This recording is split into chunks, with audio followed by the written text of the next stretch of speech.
함께 성경 말씀 보도록 하겠습니다. 오늘은 요한복음 9장 8절부터 41절까지의 말씀 중에서 본문의 말씀이 다소 길므로 35절과 36절에 기록되어 있는 두 절의 말씀을 함께 봉독하도록 하겠습니다. 요한복음 9장 35절과 36절 두 절의 말씀 봉독합니다. 예수께서 그들이 그 사람을 쫓아냈다 하는 말을 들으셨더니 그를 만나사 이르시되 내가 인자를 믿느냐? 대답하여 이르되 주여 그가 누구시오리까? 내가 믿고자 하나이다. 아멘. 구원의 즉각성과 점진성이다라는 말씀을 가지고 여러분들과 함께 은혜를 나누도록 하겠습니다. 우리는 7장과 8장을 통하여서 예수님의 객관적 진리 선포에 사람들이 전혀 반응을 하지 아니하고 오히려 예수님을 죽이려 했던 것을 우리가 함께 보았습니다. 그리고 9장은 그런 마른 뼈와 같은 전혀 불가능한 마늘뼈와 같은 그러한 죄인들을 대표적으로 상징하고 있는 날 때부터 소경된 자에게 이제 주님이 찾아오시는 것으로 시작이 됩니다. 그것이 바로 우리가 지난 시간에 그 내용들을 훑으면서 구원은 인간 측에서의 열심과 자격에서 기인한 것이 아니라 하나님의 열심과 하나님의 주권에서 기인한 것임을 확실하게 배웠습니다.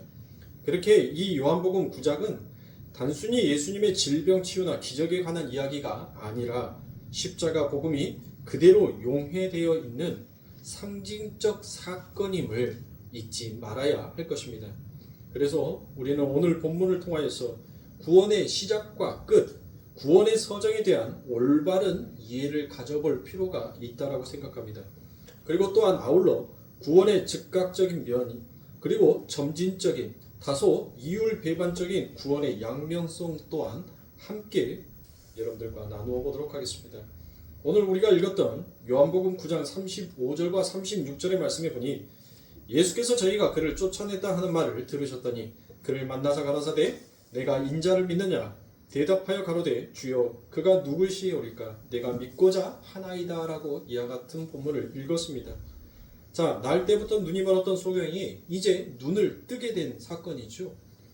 죄인의 대표로서는 그가 바로 하나님으로부터 부르심과 소명을 입게 되었다라는 것을 볼 수 있습니다. 그래서 구원의 서정에서는 이 부르심과 소명을 바로 구원의 시작이다라고도 얘기합니다. 그러니까 구원의 서정의 바로 출발점이 바로 무엇이다라는 거예요?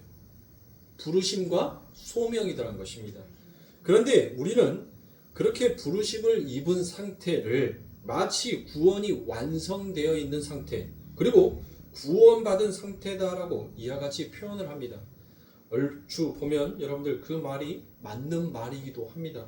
왜 그런가 하니 하나님의 부르심은 실패나 실수가 없으시기 때문에 그 부르시는 자를 하나님의 나라에 반드시 세우고야 마시기 때문에 그렇게 바로 우리는 이미 하나님으로부터 그 구원의 부르심을 입은 상태를 구원의 완성된 상태다라고 말할 수 있는 것입니다.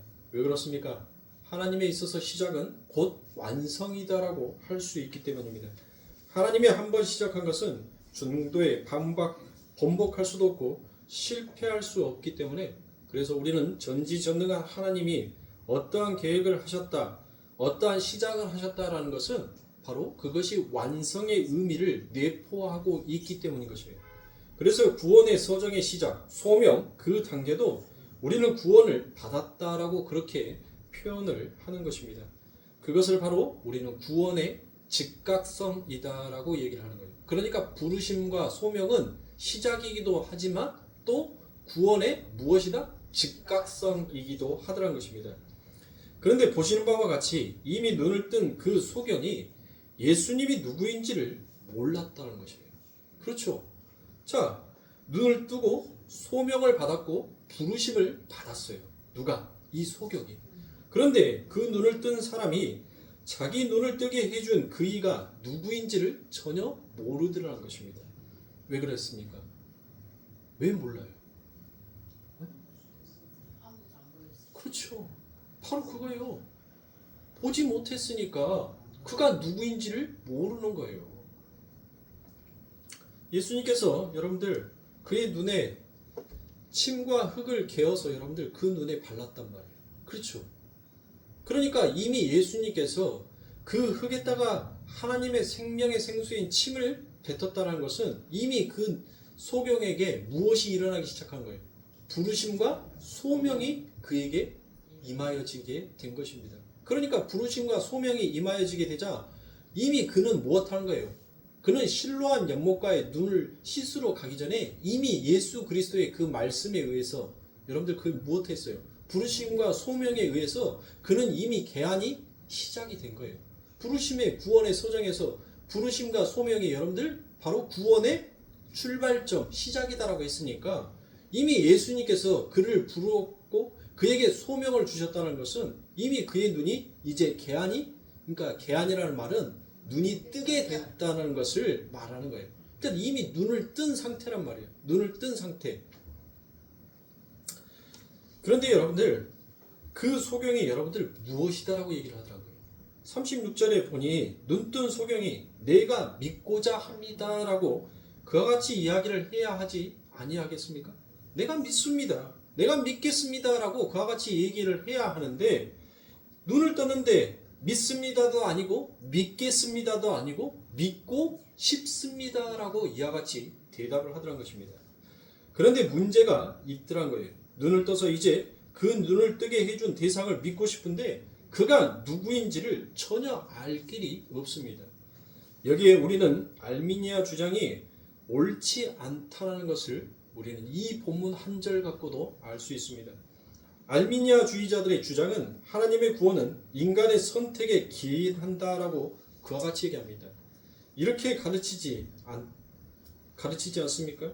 하나님은 예수님을 그냥 십자가에 죽여놓고 모든 인간에게 적용을 시켜놓고 죽여놓고 난 다음에 무엇하더란 거예요?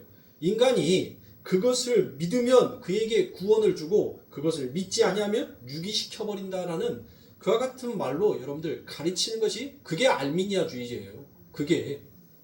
그러니까 구원이 누구 쪽에 있는 거예요? 인간 쪽에 있는 거잖아요. 믿어주면 하나님이 그에게 구원을 선물로 해주고 안 믿으면 유기시켜버린다는 것은 여러분들 심판을 내리겠다는 거잖아요.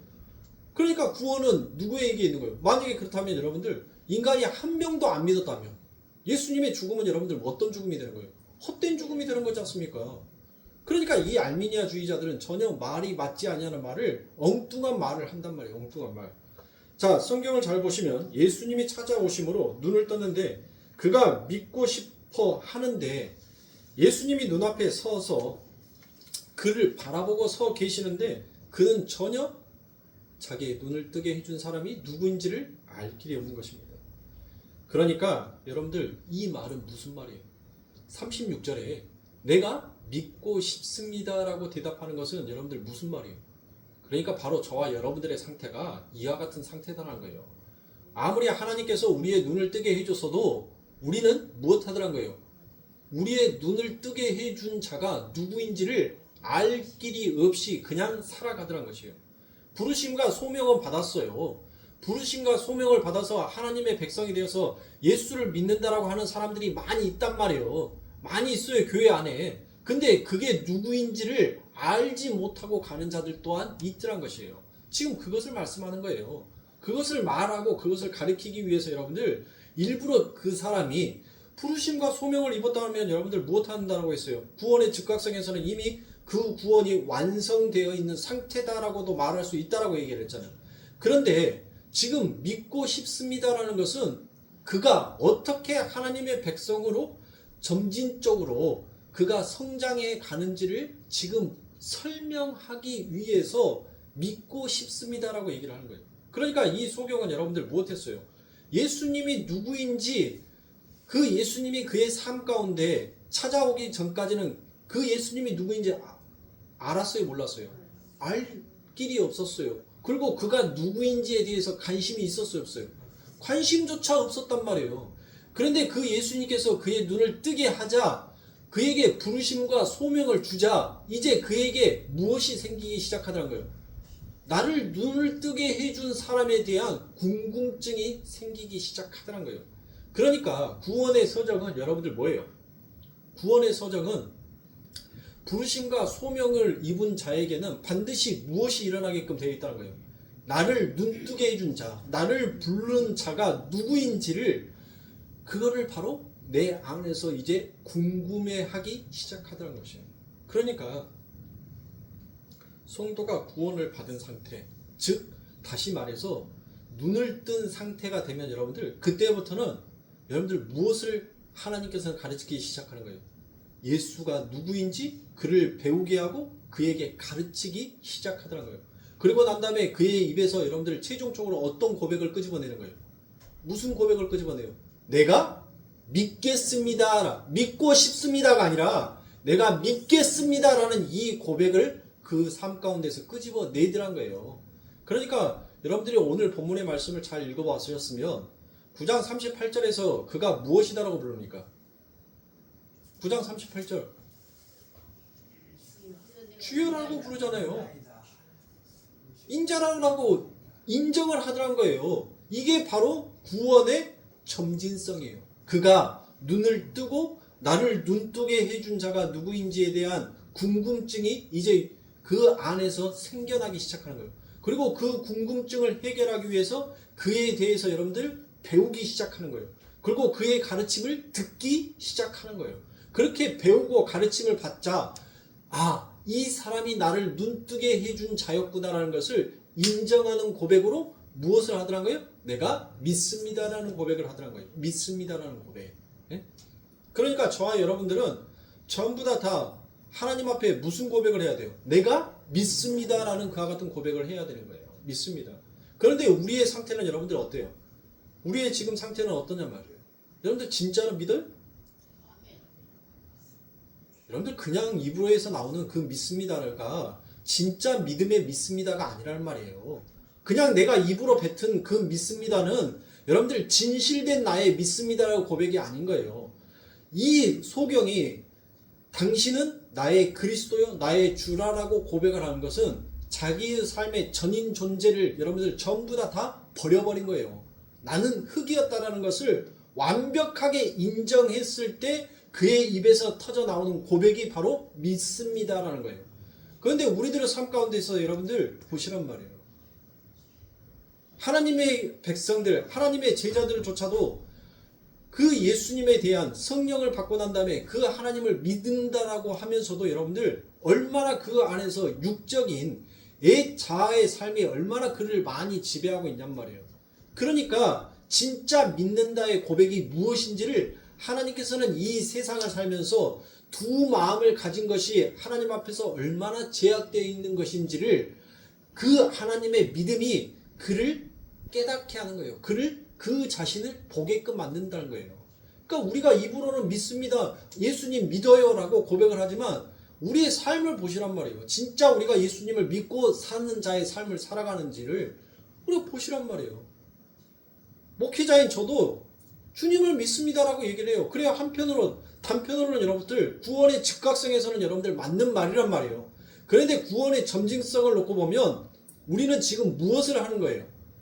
예수님의 부르심과 소명을 받고 이 역사를 살아가면서 그 믿음이라는 것이 무엇인지 점진적으로 여러분들 자라나고 성장하게끔 되어 있는 거예요. 그리고 그 성장의 끝에서 여러분들 무슨 고백을 하더라?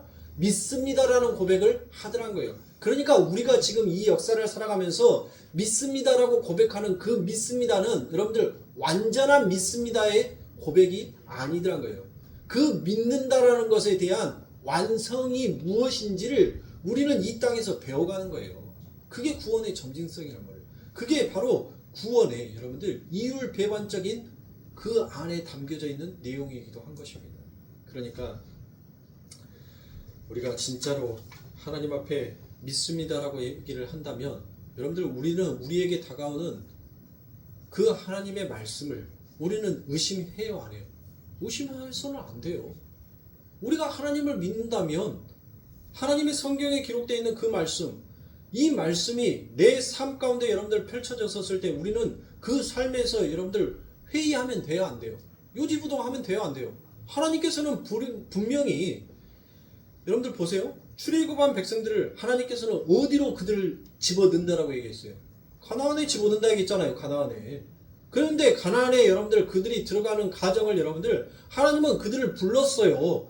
하나님은 그들에게 부르심과 소명으로 그들을 불렀단 말이에요. 그리고 난 다음에 그들이 이제 그 부르심이 무엇인지, 그 소명이 무엇인지 이제 무엇하는 거예요? 그 광야 40년 동안 여러분들 눈을 뜨면서 진짜 내가 믿는 하나님이 누구인지를 그들이 배우기 시작하는 거예요. 그리고 하나님께서 그들에게 40년 동안 그들의 인생 가운데 바로 하나님이 누구인지를 가르치기 시작하더란 거예요. 그래서 진짜 믿는 자만, 진짜로 하나님 앞에 믿습니다라고 인정하는 자만 여러분들 어디를 들어가요? 가나안에 들어가는 거예요. 그러면 이 땅도 여러분들, 이 땅도 애굽이잖아요. 이 땅도 애굽화되어 있는 곳이란 말이에요. 그러면 하나님의 백성은 하나님께서 지금 우리를 어디로 인도하시겠냔 말이에요. 예? 가나안으로 인도할 거 아니에요. 지금이 여기가 애굽이면 하나님께서는 그 우리들을 부르고 소명을 주셨잖아요. 그러니까 우리가 눈을 뜨고 여러분들 무엇하는 거예요? 예수를 믿습니다라는 그 고백으로 하면서 간단 말이에요. 가. 근데 그 믿습니다의 고백은 여러분들 진짜 완성된 믿음의 고백이 아니더란 거예요. 그래서 이 역사를 살아가면서 신앙생활을 하면서 여러분들 무엇하는 거예요? 진짜 그 고백이 무엇인지를 배우는 거예요. 배워. 상황 속에서, 환경 속에서, 내게 닥쳐오는 그 어려움들 속에서, 고난들 속에서, 시련들 속에서 진짜 믿음이 무엇인지를 우리는 배우는 거예요. 그리고 그 배움의 과정 속에서 진짜 주를 그리스도로 인정하는 자만 어디에 들어가는 거예요? 아버지 하나님의 나라 가나안에 입성을 하는 거예요. 여러분들 시대가 바뀌었다라고 하나님의 역사하심이 다른 것이 아니에요. 하나님은 제2의 출애굽을 지금 이 땅에서 당신의 백성들에게 그렇게 시키고 있는 거예요. 그러니까 우리는 무엇하는 거예요? 보세요. 이스라엘 백성들을 보시란 말이에요. 하나님의 말씀, 하나님을 믿는다라고 하면서 여러분들 우리는 자꾸 뭐를 생각해요? 이 땅의 것을 생각하잖아요. 이 땅의 것. 하나님 것은 땅의 것을 생각하지 말고 위의 것을 생각하라라고 말씀하셨는데 우리의 근심하고 우리가 고난을 당하는 이유를 여러분들 한번 생각해 보세요. 여러분들 왜 근심하세요? 왜 여러분들의 삶이 하루하루 힘들다라고 그와 같이 얘기하시냔 말이에요. 네? 땅의 것을 생각하니까 힘든 거예요. 땅의 것을 생각하니까 만족함이 없는 거예요. 땅의 것을 생각하니까 기쁨이 없는 거예요. 내 삶 가운데. 그러니까 불평이 나오는 거예요. 그러니까 원망이 나오는 거예요. 그러니까 질투가 나오는 거예요. 그렇죠? 네? 정말 우리가 위의 것을 생각하고 우리가 진정한 하나님을 믿습니다라는 그 완전한 믿음의 결성체가 만들어지면 우리는 이 땅의 것으로 여러분들 염려해요? 이 땅의 것으로 흔들려요? 그럴 수 없다는 것이에요. 그러니까 로마서에서도 우리의 몸은 구속에 완성되었을 때 내가 믿습니다라는 그와 같은 완전한 고백을 할 수 있다고 이야기를 하는 것입니다. 그러니까 우리는 죄와 허물로 죽어 있었던 자예요. 죽어 있었던 자. 죄와 허물로 죽어 있었던 자. 그렇게 죄와 허물로 죽어 있었던 자가 예수 그리스도의 생명으로 인하여서 살아났는데 여러분들 그 살아가는 것이 무엇인지를 모르더란 거예요. 진짜 사는 것이 무엇인지를 몰라요. 그래서 예수님께서 뭐 합니까? 당신의 백성을 살려놓고 그리고 무엇을 그들에게 제시해요? 내가 길이요 진리요 생명이다라는 것을 제시를 하더란 거예요. 그래서 진리의 길을 가는 자가 얻을 수 있는 것이 생명이고 그 생명을 다른 말로 하면 그게 구원이다라는 것을 예수님께서 설명하는 거예요. 그러니까 예수를 온전하게 믿는 자만 그 진리의 길을 걸어갈 수 있다는 것이에요. 그러면 진리가 뭐냐고요? 그럼 진리가 뭐예요? 예수 믿는 것이 진리예요. 나를 믿는 것이 진리를 믿는 거예요. 왜요? 예수 자체가 진리요 말씀이기 때문에 예수 자체가 구원의 완성체이기 때문에 그래서 예수를 믿는 것이 완벽하게 그분을 의지하는 것이 바로 여러분들 구원의 완성인 것입니다. 그래서 우리는 이 땅에서 그 구원의 완성의 지점을 향하여서 여러분들 달려가는 거예요. 우리가 아무리 여러분들 어떠한 지식으로 하나님께서 우리들에게 여러분들 세뇌를 시켜서 우리가 예수를 믿습니다라고 여러분들 고백하는 그와 같은 고백이 우리들 안에서는 절대 끄집어져 나올 수가 없습니다. 왜요? 왜 없는 거예요? 우리가 7장과 8장을 여러분들 보았다시피 하나님께서 아무리 진리를 선포하여 말씀하여 주신다 하더라도 눈을 뜨지 못한 자, 하나님으로부터 부르심과 소명이 무엇인지를 모르는 자는 여러분들 그 진리를 향하여서 여러분들 무엇 하더란 거예요? 돌을 던져버리더란 거예요. 그 진리를 향해서 여러분들 살인의 칼을 빼더란 것입니다. 왜? 내가 진리인데 진짜 그 진리 앞에서 여러분들 바리새인들이 뭐라 합니까? 내가 가지고 있었던 그 모든 것들이 진리였는데 자꾸 예수 앞에 가니까 여러분들 참된 진리 앞에서 자기들의 진리가 거짓되어 있는 것을, 가짜인 진리인 것을 자꾸 들통이 나니까 못하는 거예요. 그러니까 죽이고 싶은 거예요. 세상의 사람들은 그들만이 가지고 있는 것이 진짜 진리다라고 여겼었는데 진짜 진리가, 진짜 빛이 나타나 버리니까 여러분들 그 진리는, 빛이 나타나니까 어둠의 그 추악함이 다 들추어나 버리더란 것이에요. 그러니까 바리새인들이 여러분들 무엇합니까? 예수를 죽이고자 하는 거예요. 그들이 예수를 시험하고자 예수에게 진리의 말을 했어요. 진리의 말. 바리새인들 여러분들 예수님한테 질문했던 내용들을 전부 다 여러분들 구약에서 다 찾아볼 수 있는 말씀이에요. 이 바리새인들이 그들의 생각, 그들의 삶 가운데 나와 있는 질문을 가지고 예수님한테 던진 게 아니에요. 구약의 율법의 말씀을 가져다가 예수에게 계속 질문을 던졌단 말이에요. 근데 그 율법의 진리를 예수님께서 파헤쳐버려서 그들에게 말을 해버리니까 더 이상 여러분들 뭐 하는 거예요? 말할 수가 없는 거예요. 그러니까 인간의 지식의 한계가 여러분들 거기까지인 거예요. 거기까지. 인간이 아무리 지가 잘났다라고 우겨도 하나님의 참된 지혜와 총명 앞에서는 인간의 지혜가 어리석은 것으로 들추어버리게 되어진 것입니다. 그래서 오늘 보면은 그 양면을 그대로 그려놓고 있더란 것이에요. 이렇게 구원을 가르쳐서 되는 것이 아니다라는 것을 예수님의 바로 7장과 8장의 이야기를 통하여서 우리는 여러분들 그 말씀을 지레짐작할 수 있습니다. 여러분들 예수님께서 얼마나 말을 했냔 말이에요. 7장과 8장에서. 근데 듣는 자가 있더란 거예요, 없어요? 없더란 거예요.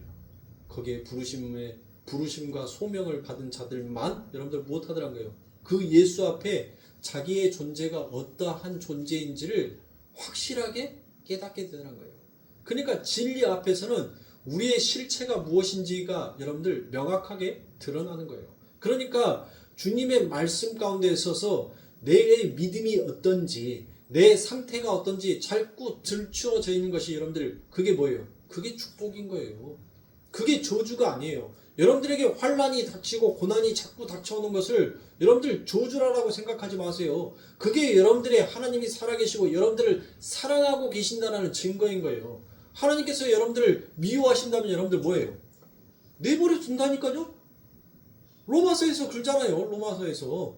그냥 죄 가운데 내버려 두더란 거예요. 죄를 짓든지 뭘 하든지 하나님 앞에서는 여러분들 무엇하더란 거예요? 관심 받기더란 거예요. 관심 봐. 그런데 하나님이 사랑하는 자녀에게는 여러분들 무엇을 주더란 거예요? 끊임없는 고난을, 끊임없는 환난을, 끊임없는 연단을 주더란 거예요. 그러니까 여러분들 오직 있었으면 내 일평 살아온 삶이 험준했다라는 고백을 하겠냔 말이에요. 근데 그 삶이 여러분들 결국 축복이었다는 거예요. 그 삶이. 그래서 주님이 이제 9장에서 소경을 찾아오셔서 행동을 하시더란 것이에요.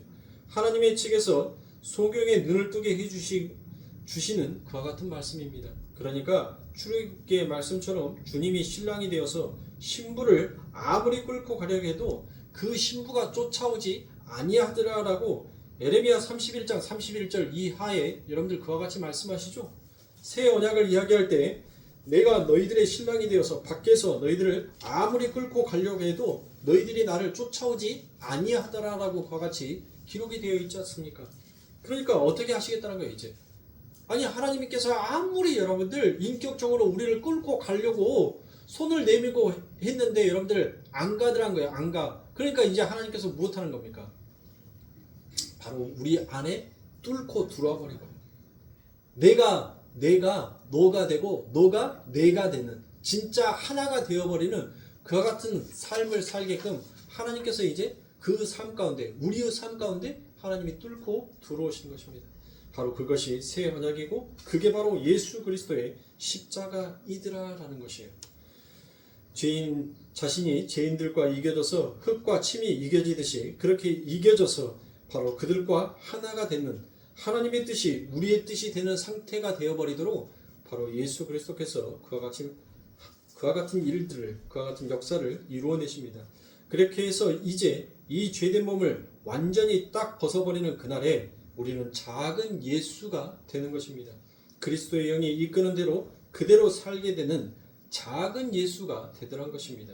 그 지점까지 우리는 신앙생활을 통하여서 지어져 가게끔 되어 있습니다. 그러니까 7장과 8장의 십자가 사건 이전에 구약의 모습, 옛 사람의 모습, 옛 언약의 모습이 어떠한지를 7장과 8장이 여러분들 확실하게 들춰냈죠. 하나님께서 아무리 우리를 인격적으로 우리들에게 그 하늘의 복음, 하나님의 긍휼과 하나님의 언약의 사랑으로서 하나님께서는 우리들을 가르치고자 싶어 했지만 우리는 무엇하더란 거예요? 그 하나님의 언약을 결코 듣지 아니하려고 하더란 것이에요. 그러니까 이제 하나님께서 무엇하는 겁니까? 바로 그 새 언약, 나는 너의 하나님이 되고 너희는 내 백성이 되리라는 그 말씀을 이제 하나님께서 무엇하는 거예요? 아담은 여러분들 아담의 이름이 뭐라고 했어요? 오늘 새벽기도 때 흙이라 하겠죠. 흙. 그러니까 흙의 형질은 바뀌어져요? 안 바뀌어져요? 안 바뀌어지잖아요. 그러니까 바로 그 흙에 여러분들 이제 누가 섞여버린 거예요? 생명이 되신, 물이 되신 그 하나님이 섞여버린 거예요. 하나가 되어버린 거예요. 하나가 되어야지만이 여러분들 뭉쳐지니까, 진흙이 되니까. 그렇죠? 그러니까 누가 뚫고 들어온 거예요? 그래요. 예수님이 뚫고 들어온 거란 말이에요.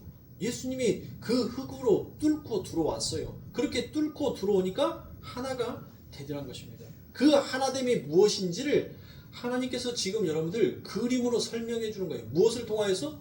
이 소경을 통하여서. 왜 예수님께서 여러분들 다른 모든 병자들을 고칠 때는 말씀만 했단 말이에요. 말만. 귀신아 나가? 그래 돼지떼로 가고 싶으면 가. 나사로야 일어나? 그리고 말도 안 했는데 여러분들 그 하나님으로부터 기적이 나가버렸어요. 능력이 나가잖아요. 그렇죠. 근데 왜 하나님께서는 여러분들 이 유독 소경에게만 이와 같이 하나님이 친히 자신의 침을 이겨서 여러분들 이와 같이 하시냔 말이에요. 그러니까 하나님께서는 그 구원의 점진성 그리고 그 구원의 완성이 누구로부터 이루어지고 완성이 될 수 있는지를 설명해 주기 위하여서 친히 소경의 눈을 뜨게 할 때 예수님께서 이와 같은 행위를 하시는 거예요.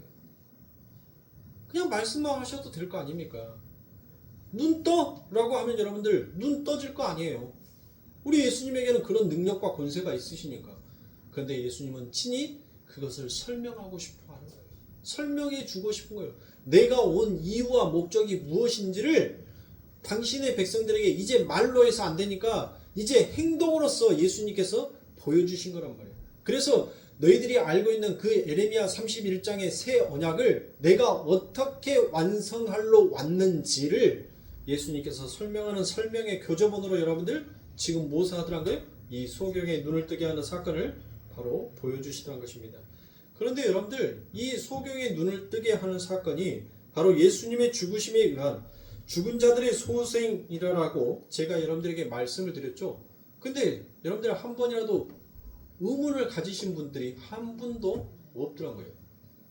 제가 성경 말씀 요한복음 9장의 이 말씀을 여러분들 열심히 읽어보세요 라고 말씀을 드렸어요.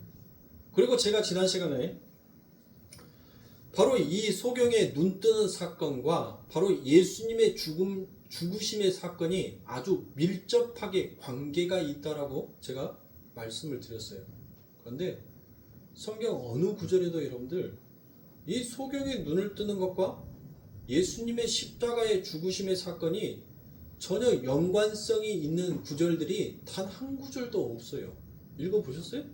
9장 1절부터 41절까지 여러분들 성경책 읽어보셨어요? 읽어봤는데 거기에서 찾으셨어요? 예수님이 인자가 십자가 위에 죽어야 한다라는 그와 같은 말 여러분들 안 나와 있죠. 그런데 여러분들 저는 분명히 어디에 있어요? 아니 그러니까 요한복음 9장 1절부터 41절 말씀에서 어디에 그 말씀이 나와 있냐고요.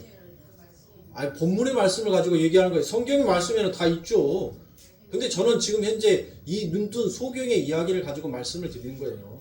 제가 분명 9장 1절부터 7절까지의 말씀을 가지고 3시간에 걸쳐서 바로 이 소경의 눈뜨는 사건과 그리고 예수님의 죽으심의 사건이 연관이 있다라는 것을 분명히 여러분들에게 말씀드렸어요. 못 믿겠으면 여러분들이 수요 예배를 다시 들어보세요. 동영상에 들어가셔서. 근데 여러분들 단 한 군절에도 여러분들 그와 같은 말씀이 없단 말이에요. 없어요. 여러분들 그와 같은 말씀이 어디에 있지라는 그런 의문들 혹시라도 안 드셔보셨어요? 자, 왜 여러분들 제가 이 소경에 개하는 사건이 예수님의 죽으심에 의해 그 죽은 자들이 소생이 된다라는 그와 같은 말씀을 드렸는지를 여러분들 우리가 읽었던 35절의 말씀에 보면 거기에 예수님의 죽으심에 관한 힌트가 나오더란 것입니다. 자, 35절입니다. 예수께서 저희가 그 사람을 쫓아냈다 하는 말을 들으셨더니 그를 만나서 가라사대 내가 인자를 믿느냐라고 이와 같이 얘기합니다. 예수님께서 눈을 뜬 그 소경을 만나셔서 이제 당신을 무엇이다라고 표현을 해? 인자다라고 그와 같이 얘기합니다. 내가 인자야. 그러니까 거기에서 인자라고 쓴 것은 여러분들 바로 사람의 아들이다라는 것과 같은 뜻이죠. 바로 예수님이 자신을 가리켜 인자다 하는 말은 거기에 여러분들 전부 다 무엇이 붙어 있는가 하니 관사가 붙어 있는 것입니다. 그러니까 그 인자는 구약 어디에 인용된 그 인자라는 뜻이 되기도 하더란 것이에요. 그러면 구약의 인자 너무나도 많이 나오죠. 여러분들 다니엘서 7장 13절 말씀에 보니 여러분들 거기에서 인자란 말이 나옵니다. 내가 또 내가 밤 환상 중에 인자 같은 이가 하늘 구름을 타고 오라고 해서 거기에서 인자다는 말씀이 나오죠. 지금 예수님께서는 바로 그 다니엘서 7장 13절의 그 인자를 들어서 말씀하시는 거예요. 그 인자. 네? 그러니까 다니엘서 7장에 에나시 바르라라고 되어 있어요. 인자라는 말이. 그 인자를 받는 말이 바로 지금 예수님께서 요한복음 9장 35절에서 표현한 그 인자들이라는 것이에요. 하나님이시면서 동시에 사람의 모습으로 나타나셔서 영원한 하나님의 나라의 왕으로 등극하시는 그 예수 그리스도. 그런데 주님은 그 사람의 아들 인자라는 단어를 쓰실 때 여러분들 항상 여러분들 쓰셨던 예시가 있어요. 무엇을 예시로 쓰셨냐면 십자가를 예시로 쓰시더라는 것입니다. 요한복음에서도 인자의 들림 받음, 인자가 들려야 하리라라는 그와 같은 표현으로 예수님의 죽음을 상징적으로 보여줍니다. 그러니까 예수님께서 인자라는 말을 사용하셨을 때 항상 따라붙은 용어가 바로 십자가이더라라는 것이에요. 자, 요한복음 3장 14절에 보니 모세가 광야에서 뱀을 든 것 같이 인자도 들려야 하리라. 여러분들 이건 뭘 말하는 거예요? 십자가를 얘기하는 거잖아요. 십자가. 그렇죠. 인자는 항상 십자가를 내포하고 있더란 것입니다. 그리고 8장 28절에서도 그렇고 12장 32절과 34절에서도 역시 똑같은 내용을 사용합니다. 그리고 이뿐만이 아니라 공간복음에서도 주님의 죽음을 인자의 넘겨짐, 인자의 버려짐이다라고 그와 같이 사용을 하더란 것이에요. 자, 마가복음 8장 31절입니다. 인자가 많은 고난을 받고, 자, 여기에서도 뭐가 나오는? 인자가 나오죠. 그 뒤에 뭐가 나옵니까? 많은 고난을 받고 장로들과 대제사장들과 서기관들에게 버림받아 죽임을 당하고 사흘 만에 살아나게 할 것을 비로소 저희에게 가르치시되라고 그와 같이 얘기합니다. 그리고 여기뿐만이 아니라 마가복음 9장 9절, 12장 31절, 10장 33절, 10장 45절, 14장 21절에서도 똑같은 내용이 나오더란 것이에요. 그러니까 다니엘서의 그 왕으로 만유의 왕으로 등극하시는 그 인자는 바로 이렇게 이 땅에 내려오셔서 죽음으로써 십자가를 지고 죽음을 통과해서야만 인자로 왕으로 등극할 수 있게 된다는 것을 예수님께서 보여주시는 것입니다. 그러니까 다니엘서 7장의 내용이 무슨 내용인지 뭔 말인지 모르는 사람은 지금 이 말이 뭔 말이야 라고 여러분들 생각할 거예요. 다니엘서 7장에 여러분들 무슨 얘기가 나와요? 다니엘이 꿈을 꾸는데 환상을 보죠. 환상을. 네?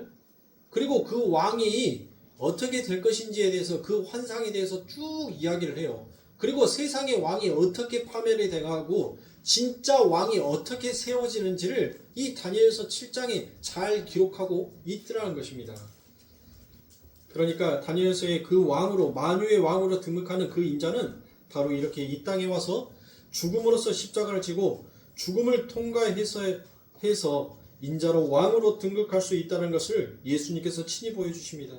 다니엘서에는 그가 어떻게 죽을 것인지에 대해서 여러분들 나와요? 안 나와요. 안 나와. 그런데 이렇게 시작과 함께 여러분들 연결하여서 보니까 그 왕이 바로 이와 같은 과정을 통과하셔서 왕으로 등극하게 된다는 것을 여러분들 연결하여 볼 수 있는 것입니다. 그러니까 구약만 따로 신약만 따로 할 수가 없더란 것이에요. 구약과 신약은 여러분들 반드시 그 말씀의 연결고리가 있더라는 것이에요. 있어. 이렇게 인자는 하나님의 백성을 구하고 하나님의 나라의 영원한 왕으로 등극하실 예수 그리스도를 가리키시는 것입니다. 그런데 그분의 승기는 십자가의 죽으심으로만 완성이 된다는 것입니다. 그러니까 인자는 죽어야 할 자를 대신하여 죽으시는 사람으로 오시는 하나님을 가리켜 말합니다. 마가복음 10장 45절에서도 인자에 온 것은 이유가 나오죠. 인자가 왜 왔는지.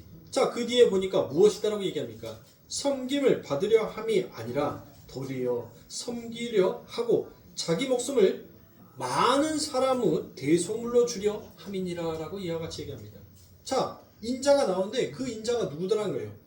바로 섬김을 받으려 하지 아니하고 오히려 섬기며 자기의 목숨을 많은 사람의 대속물로 주어 만유의 왕으로 등극하시는 그분, 바로 그게 인자더라라는 것이에요.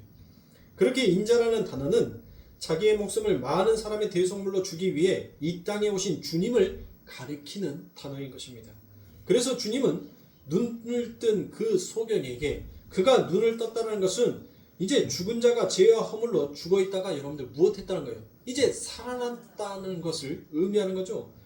그분의 죽음으로, 그의 십자가의 죽음으로 말미암아서 그가 살아나게 된 거예요. 그러니까 마가복음 10장 45절 보세요. 자기의 목숨을 많은 사람의 대속물로 주려 함이라. 그러니까 지금 예수님께서 그 소경을 부르시고 그에게 소명을 주신 이유가 무엇이다라는 거예요? 그를 살려내기 위하여서. 그리고 오히려 그를 살려서 자기가 대접을 받으려고 하는 것이 아니라 오히려 그를 하나님의 백성으로 세우고자 싶어 하기 위하여서다라고 성경은 친절하게 이렇게 다 설명을 해주고 있습니다. 그러니까 이 땅에 오신 주님은 당신의 죽음으로, 십자가의 죽음으로 죄와 허물에 죽을 수밖에 없는 자를 살려내는 그와 같은 하나님의 능력, 그 하나님의 긍휼, 그 하나님의 새 언약의 완성을 지금 누구에게 묻는 거예요? 바로 네가 나를 믿겠느냐, 나를 인자로 인정하겠느냐라는 거예요. 그러니까 여러분들 그에게는 반드시 어떤 고백이 있어야 돼요. 그가 인자라는 고백을 하기 전에는 내가 죄와 허물로 죽어 있었던 자라는 것을 그가 완전하게 여러분들 무엇해야 되는 거예요? 자각을 해야 된다는 거예요. 그러니까 자기 부인이 일어나지 아니하는 자는 절대로 그 주님을 인자다라고 인정할 수가 없는 거예요. 그러니까 우리가 예수님을 믿습니다라고 하는데 이 믿습니다의 이 고백은 완성된 구원의 믿음의 고백이 아니다라는 거예요. 그런 측면에서 왜? 우리는 우리를 부인하지 않잖아요. 죄와 허물로 죽어있다는 자라는 것은 교회에 와서 수도 없이 많이 들으니까 그런가 보다라고 생각을 할 뿐이지 진짜 내가 죄와 허물로 죽어있는 자다라는 것을 우리들의 삶 가운데 정말 인정하냔 말이에요. 그 하나님의 십자가 앞에서 우리가 정말 진실되게 고백하냔 말이에요. 그렇지 못하다는 거예요. 내가 정말 죄와 허물로 죽어있는 자다라는 것을 여러분들 그걸 정말 온전하게 자기가 의식하고 산다면 여러분들 무엇하는 거예요? 우리는 이 땅에서 무엇해야 돼요? 손해를 보더라도 여러분들 그것으로 여러분들 무엇할 수 있어야 돼요? 기뻐할 수 있어야 돼요. 누가 오리를 가자 하면 몇 리? 10리를 갈 수 있어야 된단 말이에요. 우리가 용서를 하는데 어떻게 용서해 줘야 돼요? 너 491번째만 대봐. 그동안 490번 동안 너 나한테 내 속 뒤집어 놨던 거 내가 491번째 내가 그 490번을 한 번에 몰아쳐서 너를 내가 벌할 거니까. 그러면 뭔 말이에요, 여러분들? 너 491번째는 내가 너 죽여버릴 거야. 요 말이잖아요. 그쵸? 에? 그동안 490번 동안 당했던 거 억누르고 있었던 걸 한 방에 터뜨리겠다는 것은 너 한 방에 내가 죽여버리겠다는 거잖아요. 그쵸? 에? 그게 용서냔 말이에요. 우리가 진짜로 내가 죄와 허물에 죽어있는 자라는 것을 내가 정말 자각한다면 우리는 무엇하는 거예요? 우리의 형제의 죄를 대해서 내가 하나님으로부터 받은 그 죄가 무엇인지 하나님으로부터 용서받은 그 허물이 무엇인지를 진짜 아는 자는 그 형제의 죄와 허물을 여러분들 무엇할 수 있어요? 용서할 수 있는 거예요. 근데 돼요? 안 되잖아요. 절대 손해 안 보고 살아가잖아요. 내 거 10원짜리 하나라도 뺏기는 거 용납되지가 않아요. 내가 그냥 10원을 주면은 괜찮아. 근데 누가 내 10원짜리를 내 허락 없이 갖고 가면 절대 용서가 안 되는 거예요. 그러면서 여러분들 된동한다는 말이 뭔 말이 나와요? 저 도둑놈 새끼. 안 그래요? 목사 새끼가 도둑놈이요. 교회 있다 재정했다 말도 안 하고 지 마음대로 돈 다 써버려. 그럼 여러분들 뒷전에 가서 뭐 말을 합니까? 도둑놈이라고 하지 않습니까? 도둑놈. 용서가 된 거예요? 그럴 수 있겠지. 뭔 사정이 있었겠지. 여러분들 용서가 된다면 이해가 되는 거예요. 그 사람의 입장에서, 그 사람의 심정에서, 그 사람의 마음에서. 근데 우리는 안 한단 말이에요. 우리는 죄와 허물로서 여러분들 뭐 하더라고요? 판단을 하잖아요. 옳고 그름을 판단하더라고요. 가르더란 거예요. 그러니까 우리가 왜 죄와 허물로 죽어 있는 자였는지를 우리는 이 신앙생활을 통하여서 하나님 앞에 하나님 내가 하나님을 믿습니다라는 이 고백 속에서 내가 어떠한 존재인지를 여러분들 발견하는 거예요. 그러니까 35절과 36절의 말씀을 우리가 읽었죠? 자, 37절과 38절에서 여러분들 그가 예수님과의 나눔 그 사건 속에서 여러분들 어떤 것까지 들어가 있냐면 거기에 성화와 영화까지도 여러분들 들어가 있더란 것이에요. 성화와 영화까지도. 그러니까 오늘은 제가 성화와 영화까지 해버리면 시간이 너무 오래 걸리니까 오늘은 부르심과 소명에 대해서만 이야기를 하고 다음 시간에 이 부르심과 소명을 받은 자가 어떻게 하나님의 말씀에 의해서 이제 그가 점진적으로 자라나 그 성화와 영화의 단계까지 이르게 되고 그 성화와 영화의 단계까지 이르는 자가 그 주님 앞에 어떠한 고백을 하게 되는지에 대해서 여러분들과 말씀을 나눌 거예요. 그러니까 성경을 읽으세요. 읽어. 한 번 읽으라니까 한 번만 읽지 말고 여러분들 성경을 많이 읽으려고 하지 마세요. 한 말씀, 한 구절, 한 말씀을 놓고 여러분들이 이해가 안 되면 그 말씀이 이해가 될 때까지 여러분들 그 말씀 한 구절을 여러분들 최소한 못해도 30번은 읽어보세요.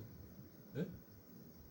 한 말씀만을 가지고 30번을 읽으면 그 읽을 때마다 그 말씀의 뜻이 무엇인지는 모르겠지만 여러분들 여러분들은 머릿속에서 무엇인가 여러분들 형태가 우리가 그림을 그릴 때 굉장히 빠른 것을 빠르게 지나가는 것을 빠르게 스케치를 할 때 우리는 그것을 크로키라라고 해요. 정확하게 그 사물을 뚜렷하게 그리는 것이 아니라 대충 그 사물의 형태와 모양만을 그리고 여러분들 그 모양에다가 색칠을 하고 틀을 잡는 거예요. 그러니까 빨리 지나가는 어떤 형체를 그리기 위해서 여러분들 우리가 살짝 하는 것을 그걸 크로키라고 해요. 말씀의 한 구절을 여러분들 계속 읽다 보면 여러분들은 머릿속에 무엇인가 모르게 흐릿한 그림이 그려지기 시작하는 거예요. 흐릿한 그림. 그리고 그 흐릿한 그림 속에서 여러분들 이제 무엇을 하는 거예요? 성경 말씀에 보면 우리나라 성경은 참 좋은 게 뭐냐면 그 말씀을 읽으면 그 말씀에 관련되어 있는 연결 성경 구절들이 있어요. 기록되어 있는 것들이. 그러면 그 구절들을 찾아가면 되는 거예요. 그러니까 내가 읽었던 본문의 말씀이 무엇인지도 머릿속에 정리도 안 돼 있는데 무작정 성경만 읽어. 그러니까 여러분들 뭐 하는 거예요? 안 맞춰지는 거예요. 성경이. 퍼즐이 연결이 안 되는 거예요.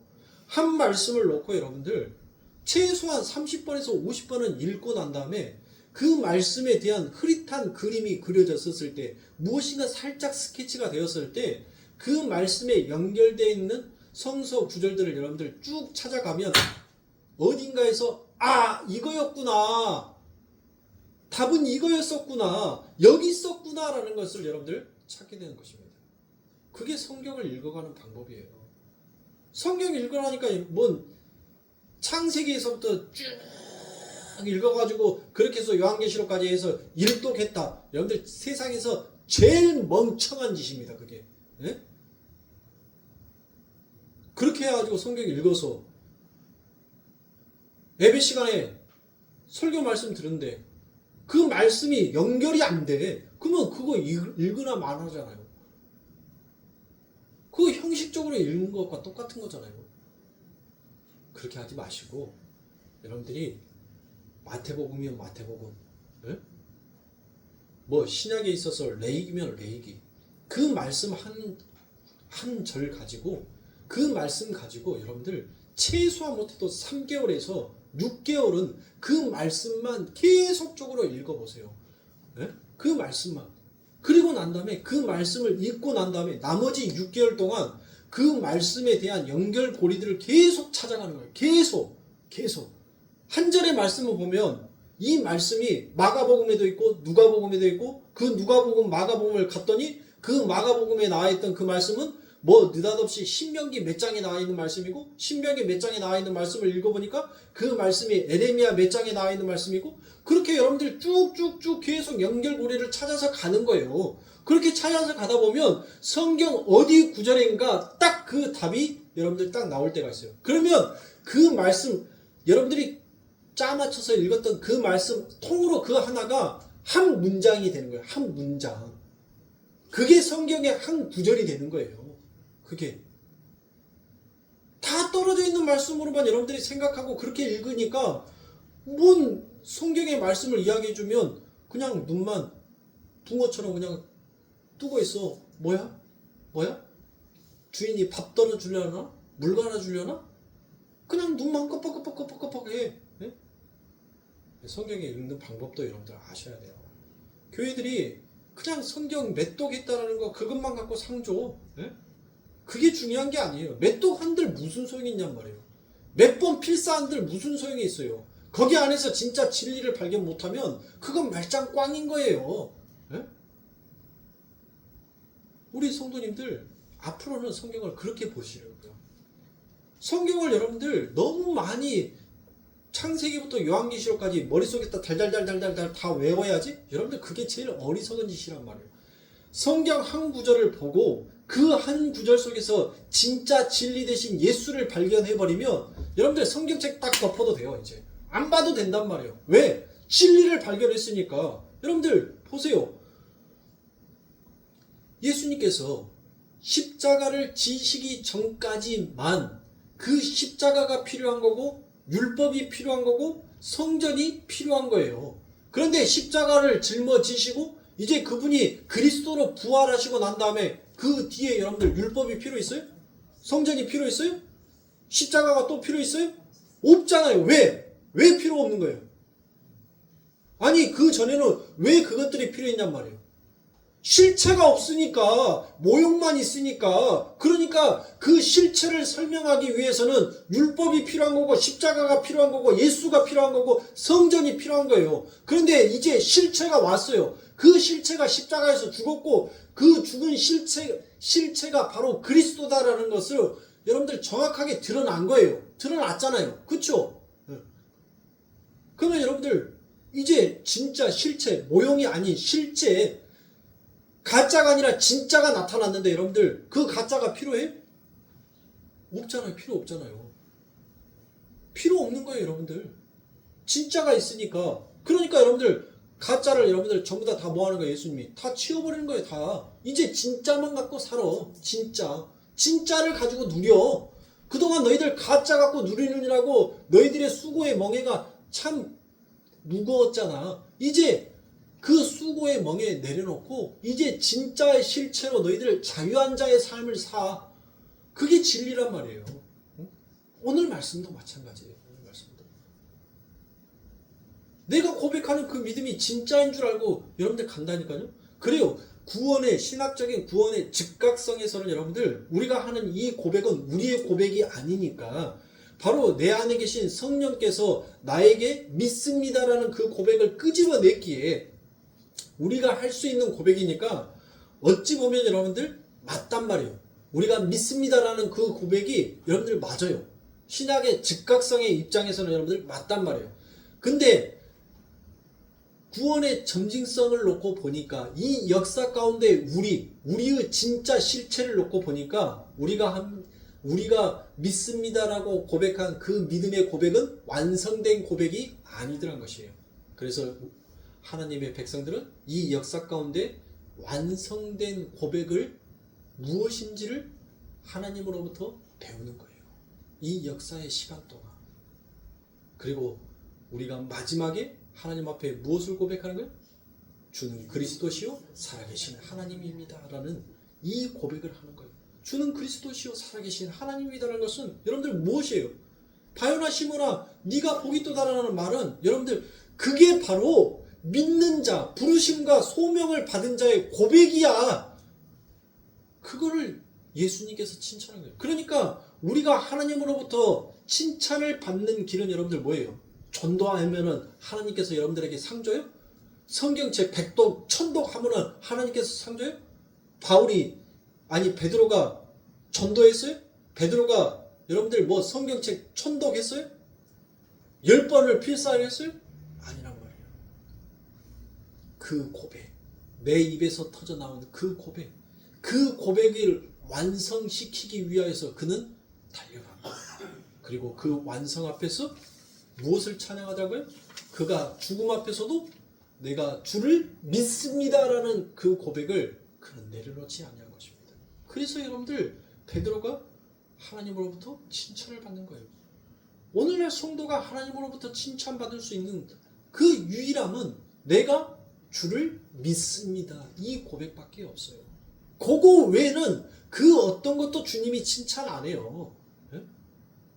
여러분들이 구원의 서정 그 출발점에서 그 구원의 완성이 무엇인지를 하나님께서 가르치시기 위하여서 그 하늘의 것이 무엇인지를 설명하기 위해서 여러분들에게 무엇을? 전도를 너희가 받은 그 구원의 은혜가 어떤 것인지를 그 전도를 통해서 너희가 깨달으라고 하나님께서는 전도의 문을 열어놓으신 거예요. 섬김, 그 주님이 우리를 어떻게 섬겼는지 내가 그 섬김을 과히 정말 받을 만한 자인지를 그걸 배우라고 하나님께서는 이 땅의 섬김이라는 것을 여러분들 놔둔 거예요. 그거에 여러분들 그것을 했다라고 여러분들 하나님이 칭찬해 준 게 아니란 말이에요. 그것을 통하여서 뭘 깨달으라고? 진짜 진리 대신 예수를 깨닫고 그분을 믿으라라고 여러분들 필요한 교제로서 여러분들 전부 다 놔둔 것이지 그거 했다고 칭찬해 준 것이 아니란 말이에요. 그런데 오늘날 교회는 그것만 강조해요. 진짜 진리 대신 예수를 발견하고 그분을 믿겠습니다라고 여러분들 쫓아가야 하는데 전도 잘하는 사람이 믿음 있는 사람, 헌금 많이 하는 사람이 믿음 있는 사람, 봉사 많이 하는 사람이 정말 신실한 사람, 여러분들 이렇게 교회가 오늘날 교회가 그렇게 평가를 한단 말이에요. 예? 그게 아니에요. 여러분들. 하나님의 성전, 하나님의 예배당이 필요한 것은 여러분들의 삶의 현장 가운데에서 그 하나님을 믿습니다라는 고백을 어떻게 내가 이 삶 가운데서 발견하고 배우고 어떻게 하나님 앞에 그 고백을 해야 할지를 여러분들이 삶 가운데서 여러분들이 발견하고 배우라고 지금 하나님께서는 이 지상의 교회를 허락하여 놓으신 것이지, 여기에서 예배 드리는 것이 여러분들 구원의 완성이 아니란 말이에요. 구원의 완성은 여러분들의 삶의 현장에 있는 거예요. 여러분들이 직장생활하고 가정에서 생활하고 누구를 만나고 그렇게 하는 과정 속에서 여러분들 무엇을 배우는 거예요? 우리의 주님의 마음을 배우는 거예요. 우리 주님께서 인자로 이 땅에 오셨었을 때 무엇을 우리들에게 가르치시고 싶어 했는지를, 그리고 그 주님을 통해서 우리는 무엇을 배워야 할지를, 이 세상의 삶을 통해서 여러분들 그것을 깨달으라고 하는 것이지, 예배당에 나와서 여러분들 예배 드려놓고 예배 끝나서 돌아서서는 너희 아까 아침에 이리 와봐. 아까 예배 때문에 못 싸웠는데 너 이제 예배 끝났으니까 야 우통 벗어. 한바탕 싸우게. 이게 아니란 말이에요. 이게. 똑같아야 되는 거예요. 똑같아. 그게 바로 우리의 삶이 돼야 한다는 거예요. 그러니까 목사든 성도든 뭐 집사든 장로든 여러분들 다 그딴 거 다 필요 없어요. 하나님 눈에는 다 똑같은 거예요. 다 똑같아. 너희들은 구원의 완성을 이루어가는 그 지점의 길을 너희들은 똑같이 걸어가는 거야. 똑같이. 내 눈에는 똑같아. 여러분들 똥 많이 싼 사람만 똥 닦아요? 똥 쬐끔 싼 사람은 똥 안 닦아요? 똑같다는 거예요. 죄를 적게 지은 사람과 죄를 많이 지은 사람과 하나님 눈에는 똑같은 거예요. 똑같아. 목사라고 해서 특별히 하나님께서 내가 너 교회 내 지교회를 이끄느니라고 너 고생했으니까 내가 좀 봐줄게? 천만의 말씀이에요. 똑같아요. 여러분들. 목사의 죄만 크다? 여러분들의 죄는 안 크다? 아니에요. 다 똑같아요. 우리는 그 은혜를 아는 거예요. 그 하나님의 긍휼, 그 하나님의 사랑을 이 땅에서 배워가는 거예요. 목사가 제일 나쁜 놈이어서 하나님께서는 여러분들 뭐 시켜놓은 거예요? 목사 시켜놓은 거예요.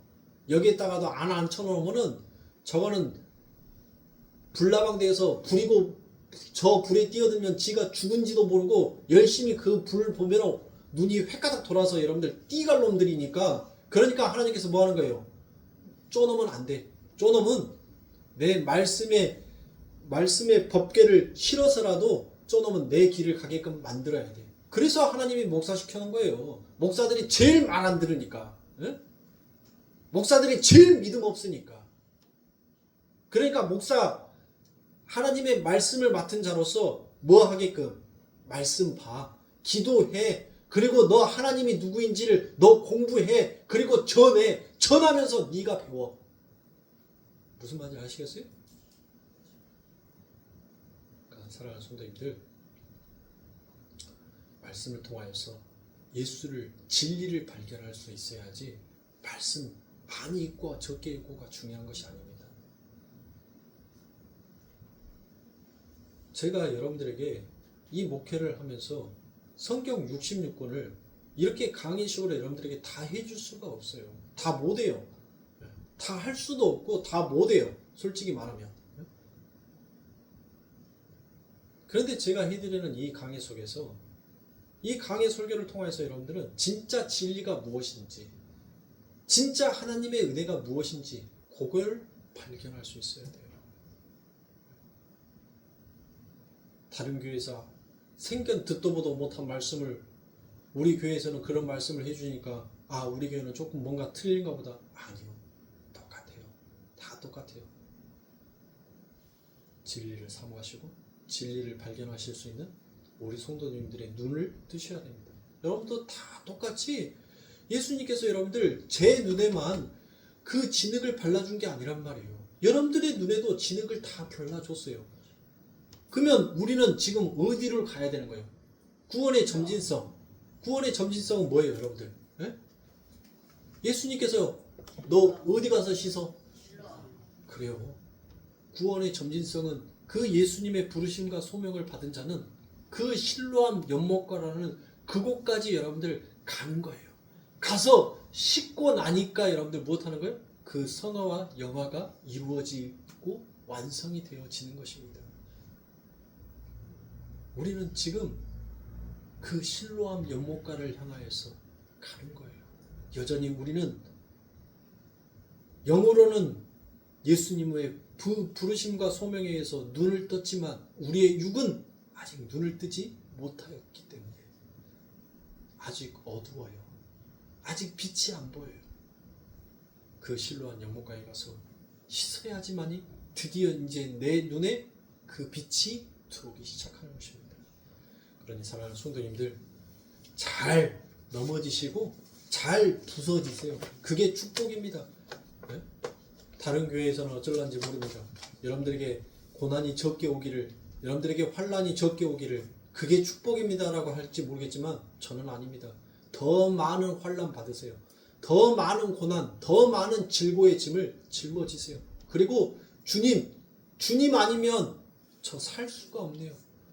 주님 아니면 저 이거 감당할 수가 없어요. 그 고백하는 것이 진짜 여러분들의 삶 가운데 축복받은 인생이다라는 것을 여러분들 깨달으시고, 그것을 깨달았던 자만 오직 주님을 믿습니다라는 그 참된 고백이 여러분들의 입에서 나오게 될 것입니다. 그러니 여러분들 세상 가운데서 많이 실패해 보세요. 많이 또 넘어져 보세요.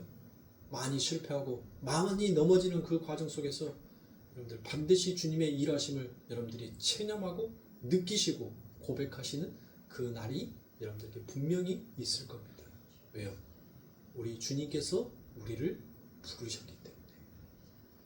그와 같은 소명을 가지고 아버지 하나님의 구원의 완성이 되는 그날까지 여러분들 잘 승리하시는 우리 성도님들이 되시길 주님의 이름으로 축원합니다. 기도하겠습니다.